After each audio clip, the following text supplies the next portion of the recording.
Mad Max Fury Road. Mad Max Fury Road. We finally saw that. Oh, hi. Didn't see you there. We finally saw Mad Max Fury Road, which was big for us because, I went to film school and like all my professors would always be like, it's the best movie ever. Like, it's a perfect movie. Not maybe the best movie ever made, but it's a perfect movie. Yeah. And I just didn't. So Did you see a bug? there's a bug out here. We're filming outside because it's beautiful. So you may hear a car go by, but anyway. And you may see McKay get distracted by bugs. By a bug. Anyway. What were we talking about? Mad Max Fury Road. Mad Max Fury Road is... We watched it with my sister one night for a movie night. And it's absolutely amazing. It is the perfect movie. It is the perfect movie. It's a perfect movie. It is the perfect movie. And that is just our opinion, but also it's right, and everybody else is wrong if they don't agree. Everybody else is wrong if they don't agree. And we saw Furiosa too. We saw Furiosa, not as Mad Max Fury Road. Not as Fury Road. Still Mad Max Fury Road. But still like so good because like it was Mad Max Fury I feel Road. like it fleshed out the world in a way that made me appreciate things from Fury Road more. Mm-hmm. Like they did something in Furiosa that I was like, hey, that's from Fury Road, and I understand it more, and it's really cool. Mm-hmm. And also Furiosa is just awesome. It is just awesome. I think there's something to say about movies that are just awesome. Yeah. That's how I felt about Fury Road because they were like I felt like the world was like it's like a cutthroat like post-apocalyptic world, but it's kind of goofy at the same time. And so I feel like they didn't need to like spend that much time on the world building because they know it's kind of crazy and insane and goofy, so they don't need to like sell you on it. Yeah. You're just kind of like, yeah, his name is Joe and there is Gastown and they live in this like crazy oasis and I don't know. You just got to see it, man. It's like You do, it's yeah. got a tone that I've never seen before in a movie. It's got action that I've never seen. It's color graded beautifully. It's color graded amazing. Who knew orange could look so cool? And blue. Yeah. Anyway, we're love big Mad Max Mad Fury Road. Maxers right now. And Furiosa was awesome. And But that's not what we're talking about. that's not what we're talking about. I got to mention Animal Well though. That is okay. That's All right. This is our what we're doing right now. This is our media that we're consuming right now. We like Mad Max. We've both been playing this game called Animal Well, and it's like a what's the fancy gamer word? Metroidvania? Metroidvania. It's Metroidvania, which just means it's one of those cool underground games where you get to solve a lot of puzzles. Yeah. And it's amazing. It's like there's I love to surprises solve a at every puzzle. turn. And it's kind of scary too. Yeah. Every time that little kangaroo comes in frame, I'm like, ah! Sometimes I'll be just like doing homework in bed next to Camille and she'll be playing on the Switch and she'll be like, oh my gosh. I'm like, what? And it's just like this puzzle game. And she's way farther than me. You're way farther than me. Yeah, because I'm way smarter than you. I've been Like, playing- I'm so smart. And you're stupid. I'm kidding. Well, welcome to Gallery.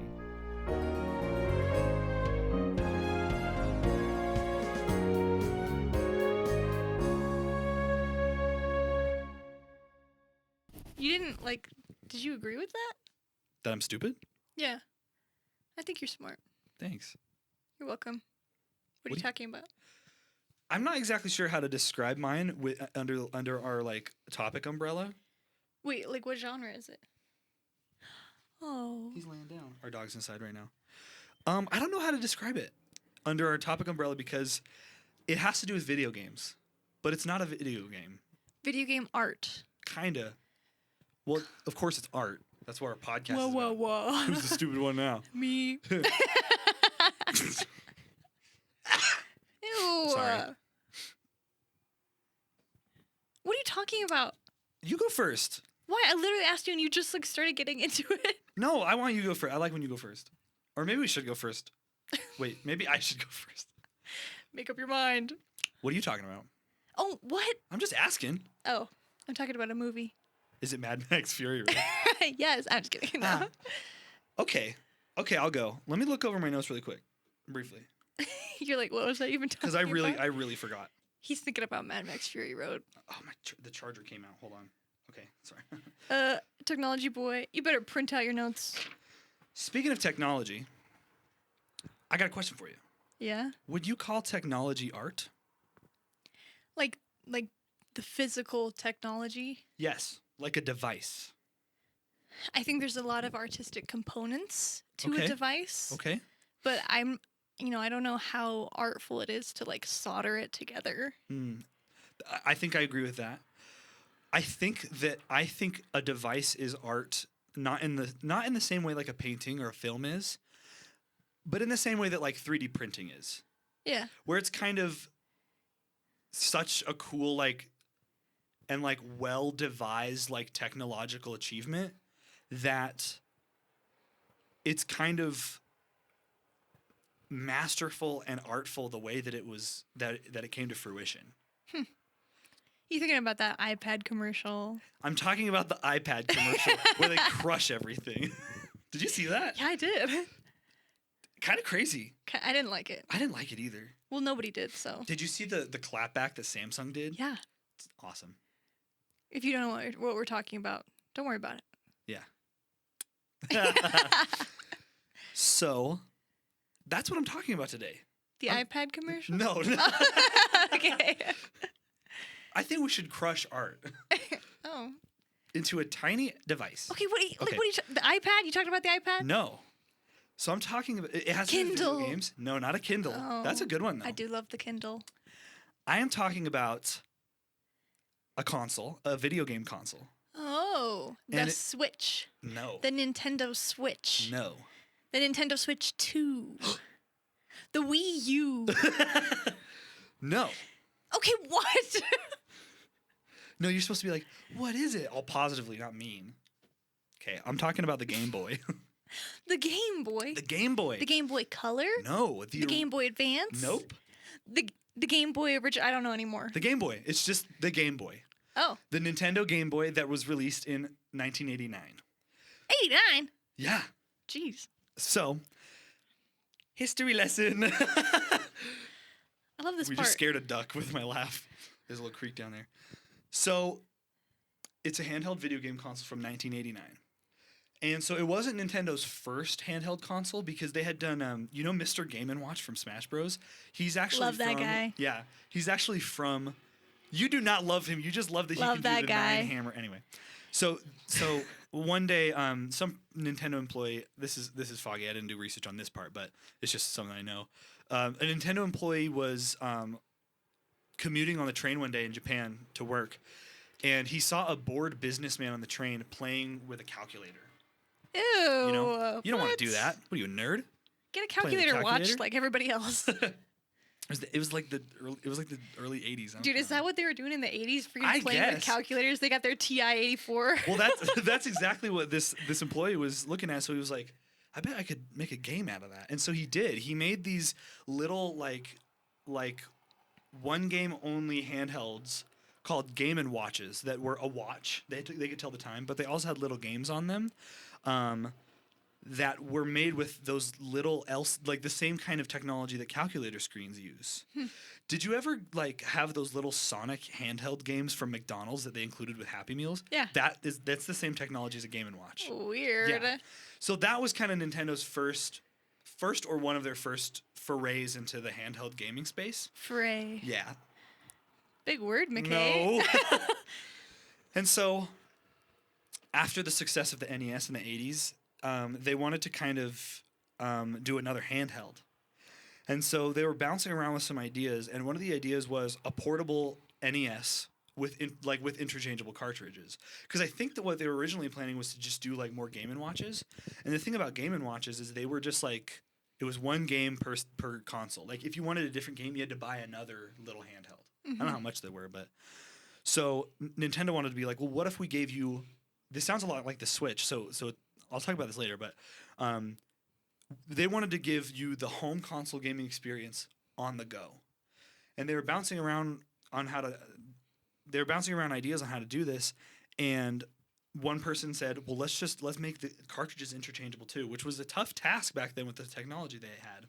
So originally it was supposed to have a much brighter LCD screen. It was supposed to be much more powerful, but it actually ended up being neither of those. They ended up kind of cutting back on certain things to make it way more affordable to produce and way more affordable for like families and like kids to buy. And so They ended up going with a really tiny screen, and they did end up going with the interchangeable cartridges, but the screen didn't have a backlight on it. So you had to have a separate light source. You had to play it outside or under a lamp to see what was on screen, which, you know, kind of sounds awful. And the console was like, it was pretty big. It was like a brick. Dang. It was pretty massive. It was like the size of our mixer, but it was a big chunky console. And you might look at that today and be like, this is so stupid. Like, this must have been the worst console ever. Everybody loved it. I'm just guessing. Okay, well, yeah, everybody loved it, even though it was way technologically inferior to not only the NES, but like a bunch of the other there were already handhelds on the market that were way more powerful. So they weren't the first ones. No, they weren't. They weren't necessarily the first ones because Sega was doing stuff too. Did they have interchangeable cartridges? Yeah, the Game Gear. Sega had, I don't know if the Game Gear was. I think the Game Gear was after the Game Boy, but anyway, it was not technologically superior. Is the point that I'm trying to make? Weird. Yeah. And everyone loved it because. So that's what I'm trying to get to. Everyone loved it because of the games that it had, and because of how affordable it was. It was way cheaper than everything else. Even though it wasn't as technologically superior, people still wanted it because you could get it quicker. And it was Nintendo. They had Mario on there, you know? They had Zelda. And so, as of 2024, the original Game Boy, the green screen, you know, 2 AA battery, brick Game Boy, is the 4th best-selling console of all time. Sheesh. The 4th best-selling console of all time. What are the top 3? I believe the top 3 are the Switch, the PS2, and the Wii. Whoa. Yeah, right? Nintendo. Not in that order. I think the PS2 is still on top. But yeah, that's a lot. That's a lot of Game Boys. Get them, Nintendo. Yeah, right? So they were on top with this back in the early 90s. So the reason why I'm bringing it on our art podcast is because of the philosophy in which they made it. Because you're thinking, it doesn't make sense to make something technologically inferior, right? Yeah. So the coined phrase that they had during this time, and the thing that drives Nintendo back then and even today, is lateral thinking with withered technology. So the Game Boy isn't art because the Game Boy is art because it's the result of talented people focusing their efforts to balance economic and technological efficiency with fun and innovation. So they're taking this inferior technology and they're saying, how can we not only make a profit, but really use this old technology and push it to its limits? You know, what can we do with something old? What can we do with something outdated? And what they did was a global phenomenon. You know, what they were able to accomplish with the Game Boy was amazing. Which, I mean, I still feel like they're doing the same thing. They're doing the Switch isn't very graphically inclined. Like, the other consoles that are on the market right now are, like, huge and crazy. Yeah, it's all about graphics. Stuff. And so Nintendo could technically be behind, but obviously the Switch is, like, the Switch is super underpowered, and the Switch 2 is still going to be underpowered. But it's still going to sell more than PS5. Yes, because it has games, and they're focused on pushing the envelope with what they have rather than just focusing all their efforts on, like, Game Pass or graphics, you know? The Switch might be, you know, less technically inferior, but it has, like, Breath of the Wild. It has Mario Odyssey. It has, like, some of these genre-defining games that everybody loves. And I don't mean to say that, like, the PlayStation or Xbox doesn't have meaningful games, but they definitely don't have the same philosophies that Nintendo does. And I think that's what really puts Nintendo apart from them. You know, each of the big three, Xbox, PlayStation, Nintendo, they all have their flaws. But they all have their advantages too. And Nintendo's the one that fascinates me the most. And it's the one that I think makes their games art. And it's what makes them one of the most, like, lateral thinkers in the industry today and back in the 90s, and the Game Boy's proof. So you're bringing up this really weird and nostalgic feeling for me that I remember feeling this way when the iPods started to come out. Yeah, like the iPod Touches or the... Before the iPod Touches. The ones where you had to scroll on the wheel? Oh, yeah. Man. And I remember getting an iPod with, like, a screen on it. Yeah. And, you know, my family didn't have a screen. And then I remember my sister getting, like, an iPod Nano, which was, like, a little touch screen. And it was crazy. Yeah. And I remember being like, my iPod sucks. Wish I had an iPod Nano, you know? Yeah, right? And then, like, right after that, a better iPod came out, you know? Yeah. And I remember this feeling. I must have been, like, a freaking middle schooler? And I remember being like, this is weird, because I feel like I just got the next best technology, and it will never be the next best technology. Mm-hmm. Even though I have it in my hands, it's always going to be getting better. There's always going to be something new that I'm going to want. It's never good enough. Yeah. And I, like, you know, I'm thinking back to, like, the 80s when, like, stuff like this was coming out and how great it was to have a freaking phone. And, like, now iPhone is coming out every single, like, year with a new iPhone that is slightly different, but it's, like, the most technologically advanced thing out there. And I remember kind of getting, like, frustrated with this feeling of, I wish it could be enough. And so I'm relating this because that's kind of what Nintendo feels like to me. They're taking the technology and they're making it enough. That's exactly the point I'm trying to make. Cool. Yeah. And that's a principle of art, in my opinion. We talked about this with Eliza Ivanova. Less is more. Yeah. And Nintendo understood this. And they understood that it's a proper gaming experience that people really care about. And that people like kind of should care about. Yeah.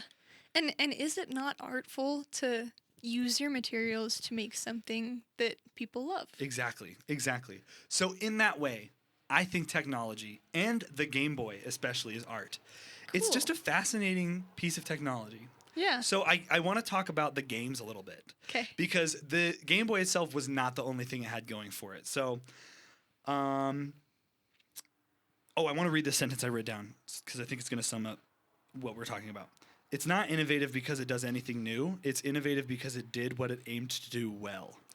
Ooh. It gave us, and so it gave us so many, like, pillars of global media. Uh-huh. Okay? Wait, can I jump in? Yeah. You know what this reminds me of? What's up?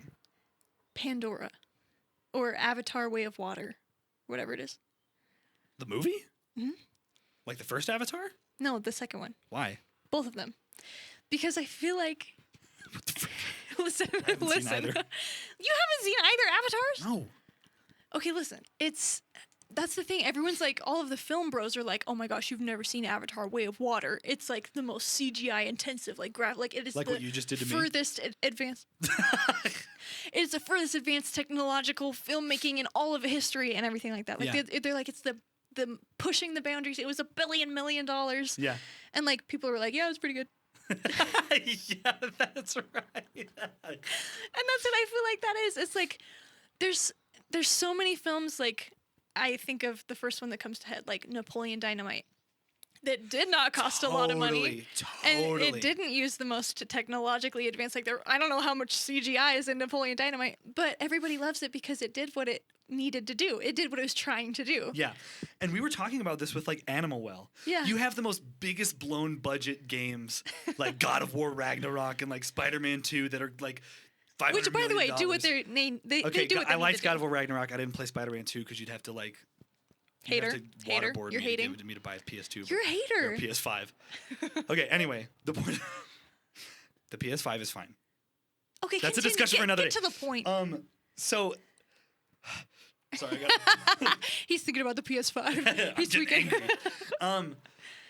You have these games with super big budgets, and then you have Animal Well, which just came out and is getting glowing reviews more than like some of the other AAA games right now.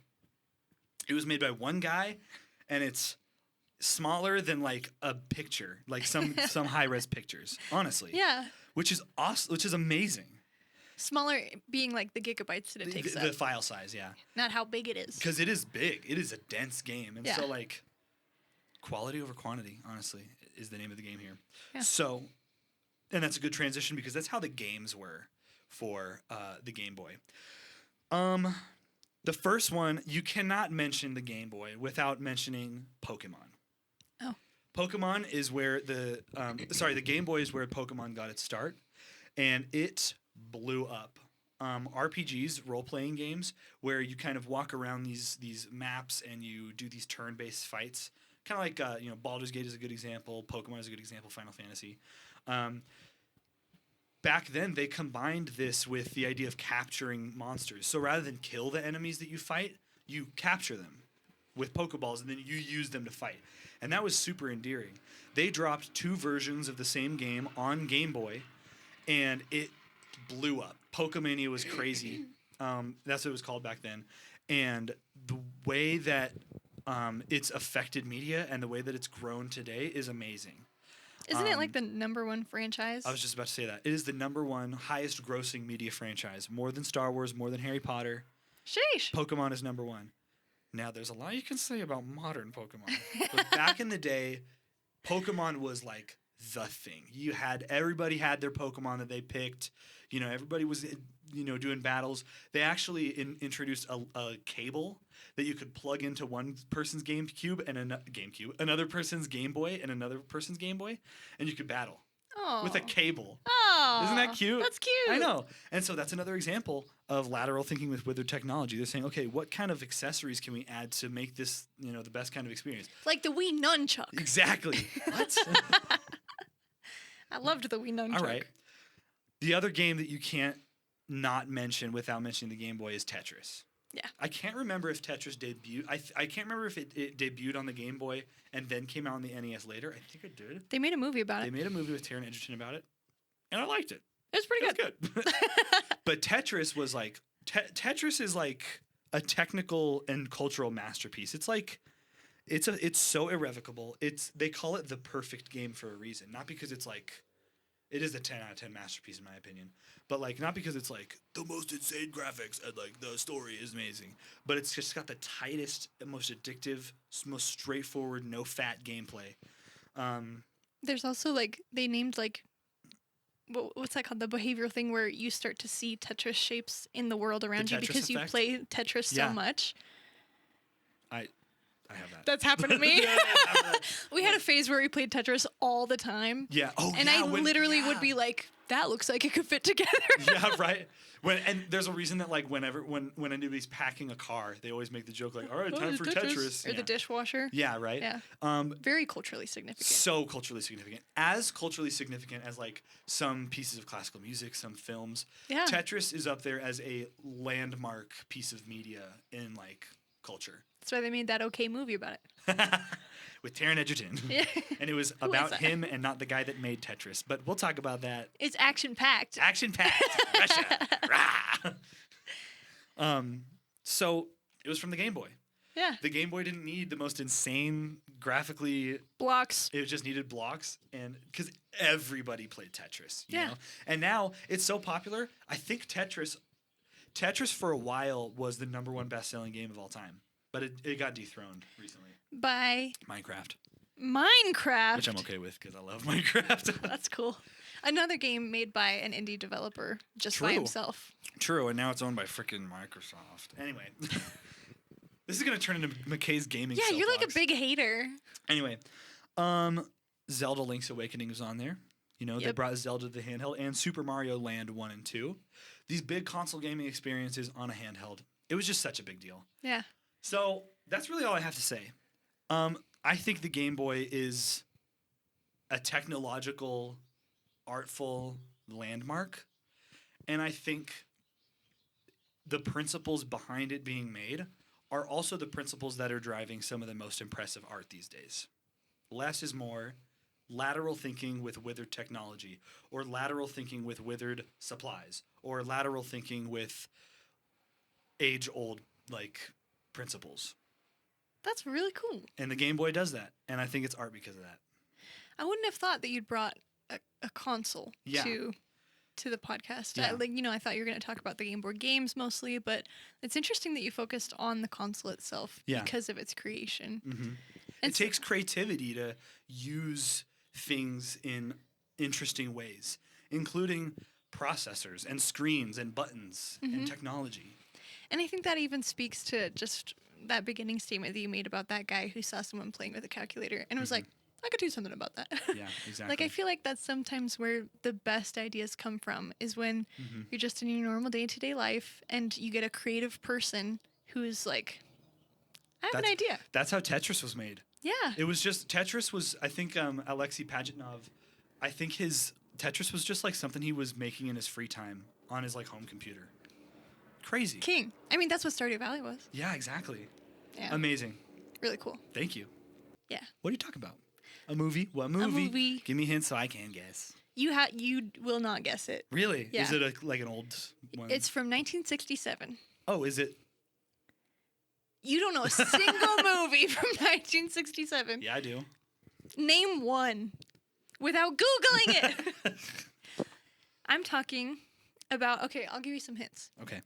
It is described as an American biographical neo-noir crime film. Scarface. That's like from the 30s.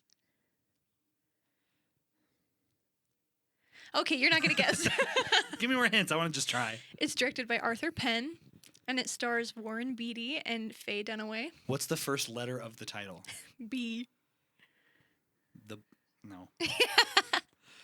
Big.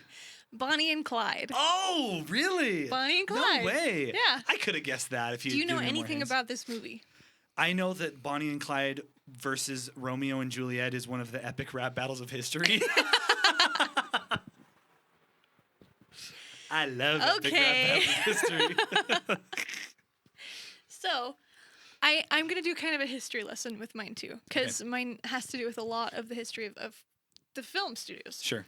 So, something to know, I'm going to go over like a basic film history. Okay. Hollywood is kind of split into two eras. The studio era and like the new Hollywood era. And so old Hollywood was totally dominated by like 5 studios. Paramount, MGM. MGM, RKO, the other ones. Wait, I wrote them down. That reminds me of Inside when Bo Burnham's like, income inequality, racial strife, the other stuff. Yeah. 20th Century Fox and Warner Brothers. Ah. And so during the studio era, all of the studios were in charge of everything. The rules were very, very strict, and they had very, very strict codes that they followed. Okay. And these codes are comparable to the rating system that we use today, like PG, PG-13 and stuff. Okay. And so these codes. So they're like codes of like content rather than how they're filmed. Yes. Okay. Yeah. And so this.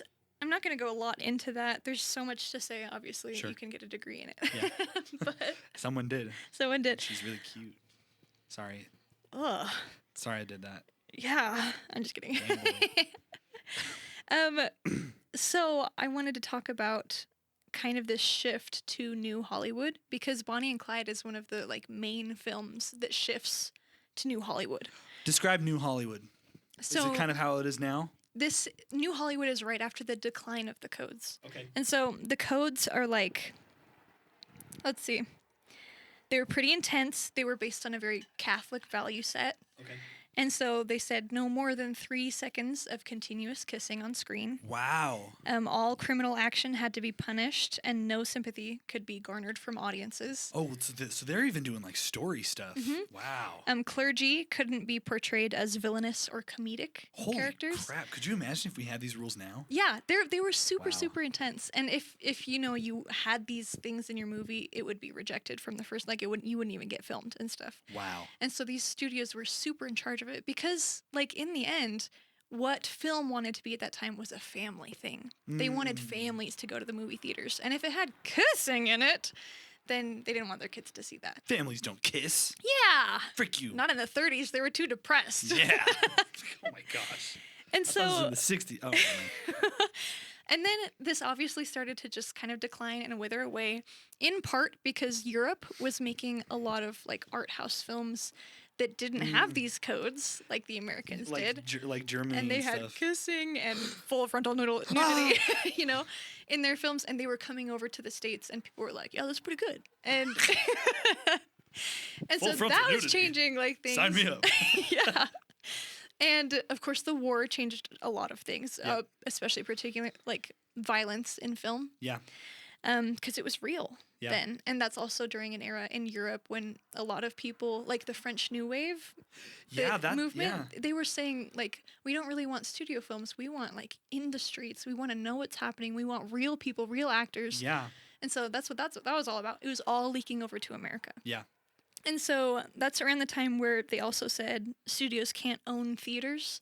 That's not fair. And they own everything. It's like a monopoly. Wow. So everything was just falling apart. It ended with the Paramount case, which kind of ended the codes. Sure. And then this all kind of culminated in them being like, oh, what do we do now? Oh, by the way, TV. What about it? TV was on the advent, like it was on the rise, and that was ruining film for a lot of people. Were people kind of saying like, kind of how like they were like, photography's going to ruin painting? Yeah, they said TV's going to ruin movies. Wow. Because TV's accessible, it's in your home, you don't have to go to a stinky theater, it doesn't have AC, Yeah. you know? And so with all of this happening, film was just on the down low. Sure. People weren't going to theaters anymore. Yeah. And so they said, in order to survive, we need to do what the kids want. The kids. The youths, because they pulled their markets and they realized that only like 30 and under were going to the movies. And so they were like, well, we need to have directors who are 30 and under, Wow. who are young, and they'll give the people what they want, and they'll do a little bit of European art house in the middle of it and stuff. And so this is also when they started giving directors more freedom of control in filmmaking. Cool. And so the main shift is that studios were in charge in old Hollywood, and then the directors were in charge in New Hollywood. Okay. And New Hollywood comes with the directors like Woody Allen, Steven Spielberg, Whoa. like Spielberg. George Lucas. Oh, wow. Martin Scorsese. The big ones. The big ones. And they were allowed to be big because they were in charge. Right. And so their names are the famous ones instead of 20th Century Fox being the famous ones. Yeah, that's right. And, you look at people like Charlie Chaplin, who were totally strictly controlled by the studios. Yeah. And he wasn't so famous as the studios were so famous. Yeah. He later rose to fame, obviously. Yeah. But, you don't know Interesting. a lot of names from the 20s and 30s of cinema because the names didn't matter. Yeah. The studios did. So let's do a little summary of what you just said. Yeah. Back in the 20s and 30s, film was really controlled by the main studios, and this brought a lot of trouble with getting the movies out to the right people. They were going to the right people, but the directors were really frustrated. Okay, and then the rise of TV is starting to happen, and then The decline of film. and World War II. And then this is also when, it's very interesting to see film kind of fight for the struggle for people to come back to theaters, which is kind of what they're What's doing happening right now. Even though I think it's been better. And so they started implementing more color Yeah, because yeah. TVs didn't have color. They had stereo surround systems. They even implemented 3D Yeah. in this era. Dang. That's when it was invented to try and get people to come back to the cinema. So World War II and a lot of other factors. Foreign film. Foreign yeah. film and TV is causing a decline in movies around this time, and Yep. they need a change. They need a change. Okay. And that is where we get Bonnie and Clyde. So this comes out in 1967, and obviously Bonnie and Clyde was really popular at the time. Yeah. Just the people. Yeah. Just this crime couple going off on their spree, and all of the good American housewives were like, "Oh, I can't believe she would do that," Yeah. And so they kind of captured the heart of the American people, right? And so they put out this film that was directed by Arthur Penn, and it's only 5% accurate to the real Bonnie and Clyde. Those 5% being their names. Yeah, literally. Probably. And a picture they took. Yeah. And so it really is, I'm not going to go into the plot as Sure. much, but it really is just Bonnie is bored. She's a waitress. She sees Clyde steal her mom's car, and instead of going and getting him in trouble, she's like, "Please take me with you." Yeah. And so they kind of start their crime duo thing. They go off and they rob a couple places, and they're like, "We could do bigger." And they start robbing banks. They get a bigger gang and posse with them. Yeah. It gets more intense. They start killing people. Shoot. In their robberies, they capture a cop. Yeah. And it just ends really, really poorly. And in the end, they are shot to death in their car. Right. And so we know that happened actually to the real Bonnie and Clyde. But There's the other 3% of the accuracy. yeah. But what makes this so different is that it was made, first of all, with kind of this choppiness and emotional variety of European art house films. Interesting. Editing wise? Yes, but also Interesting. emotional wise and stuff. And so this movie is really funny. It's also really scary. Dang. It's also really crime-esque. It's also really kind of cute and sexy, because they're the prettiest people you've ever seen in your life. Kind of sounds like a modern action film. Yeah, A little bit. it is. Yeah. And it's interesting because so much of today's film take stuff from Bonnie and Clyde. Yeah. Because it was kind of the advent of this thriller. Yeah. And so the ending actually became known as one of the bloodiest death scenes in cinematic history. Wow. Which obviously is not true today. But when they saw it then, they were like, oh my gosh. Which is in part because this is also a period in film where they just figured out how to make blood splurts, like with the blood under your clothing. Yeah. And so it would like set off a little charge and like blood would come out. Yeah. Where most film before that had depicted death as painless and bloodless. This was really really bloody. Was that part of some of the content restrictions that the studios had? Yeah. Oh yeah. It totally went against the codes. But at this point, the codes are gone. Got it. And so it's actually really interesting because the Warner Brothers, which was the studio that they were under, they were really reluctant to put out this film because they saw it and they were like, oh my gosh. Holy frick. That's kind of crazy. And so they didn't market it at all. Wow. And so it still got a release, and the critics were all like, this is the worst crap I've ever seen. It has the worst, like, it's super violent. It romanticizes, like, these villainous couples. It doesn't square with the values that are going on in culture. Exactly. And then the people got to it, and they were like, this is awesome. And because I'm sorry, who said that it was bad? The directors? Critics. Oh, critics. And Warner Brothers. And so the people got it. They loved it. The reviews were really good. Wow. And this led to the director being like, I'm going to sue you if you don't give this a general release. And so Warner Brothers had to give it a general release. They released it in their theaters. And then critics saw like such a positive response from audiences, and some critics went and saw it again. They gave a completely different review. Interesting. And they were like, oh, it's really good now. Interesting. I know. Which is just really funny. And so they say it's funny, it's brutal, it's beautiful, it's a whirlwind of passion, devastation, and everything in between. It looks like a French New Wave film because it's so like real and raw and stuff.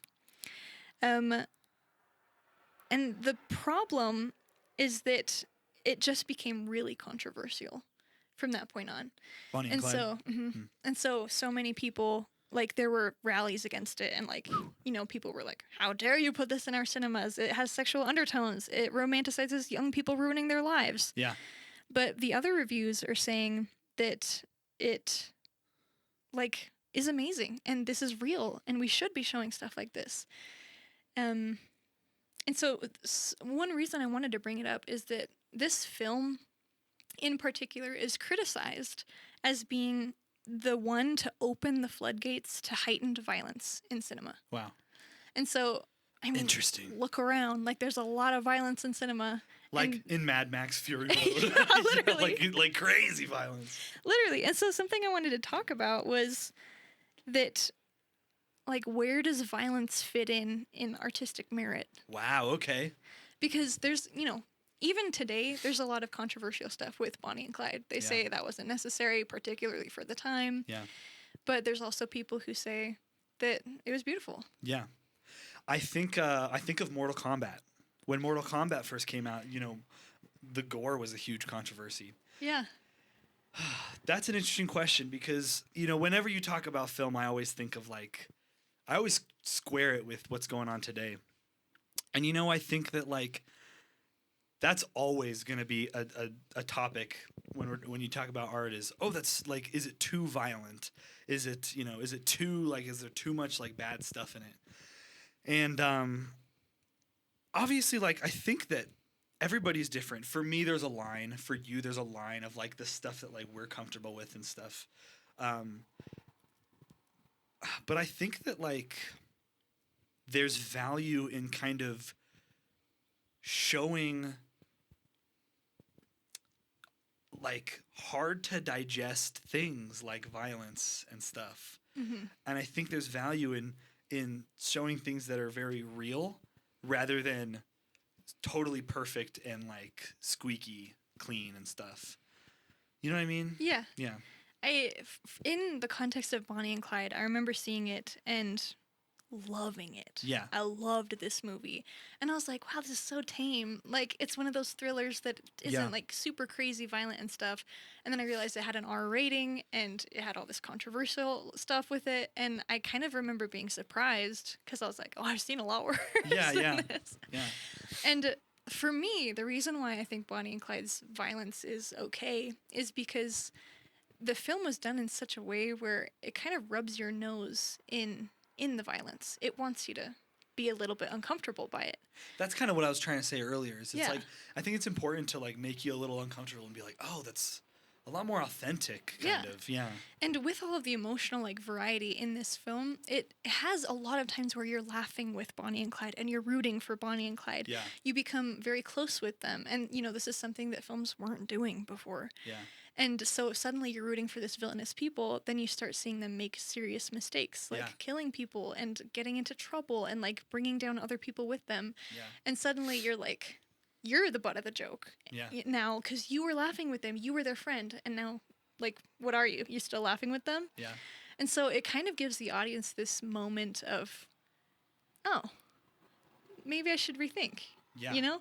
And I think that's powerful. I think films should do that. Yeah, totally. And the line for me is when films are like, funny violence. We talked about this when we were talking about Mad Max versus Furiosa. Yeah. Because we feel like, let me preface this by saying, I think of a lot of paintings where there's gore in the paintings, there's a bit of violence, but the violence and the gore is important to the story of the painting.